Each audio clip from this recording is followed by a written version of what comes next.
தெரி படத்துல ஒரு ஃபைட் சீன்ல விஜய் அடிக்கிறதுக்கு கொஞ்சம் பேர் வந்திருப்பாங்க. வில்ல என்ன கேட்பாருன்னா, பாத்தியா என் மேல கை வச்சுன்னு எத்தனை பேர் நிக்கிறாங்க பாத்தியா? அப்போ விஜய் என்ன சொல்லுவாருன்னா, 5 பேர் நிக்கிறாங்க. அப்போ அந்த வில்ல என்ன கேட்பானா, மேட்ச்ல ஃபைல் ஆனி 13 பேர் வந்து 5 பேருன்னு சொல்ற அப்படின்னு கேட்பாரு. நான் முதல்ல உன்னை அடிப்பேன்.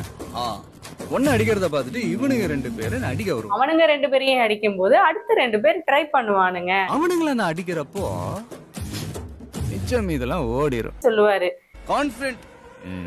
இந்த இடத்துல விஜய் ஃபர்ஸ்ட் அடிச்சதுமே 5 பேரு மேட்ச் கரெக்ட் ஆகுதா? அவர் சொன்ன மாதிரியே 5 பேர் தான் நிப்பாங்க. சீன்ல விஜய் இந்த செயலோட வலிமையை அறிஞ்சும் தன்னோட வலிமையையும் வில்லனுடைய வலிமையையும் அவன் கூட இருக்கிறவங்களுடைய வலிமையையும் அறிஞ்சுதாங்க செயல்படுறாரு. திருவள்ளுவர் என்ன சொல்றாருன்னா, வினை வலியும் தன் வலியும் மாற்றான் வலியும் துணை வலியும் தூக்கி செயல் அப்படின்னு சொல்றாருங்க. அதாவது எந்த ஒரு செயலையும் நாம செய்யறப்ப அந்த செயலோட வலிமையும் நம்மளுடைய வலிமையையும் தனக்கு எதிரில இருக்கிற அந்த எதிரியோட வலிமையையும் 2 பேர் கூடயும் இருக்கிறவங்களோட வலிமையும் அறிஞ்சு ஒரு செயலை செஞ்சோம்னா அதுல கண்டிப்பா வெற்றி அடையலாம்.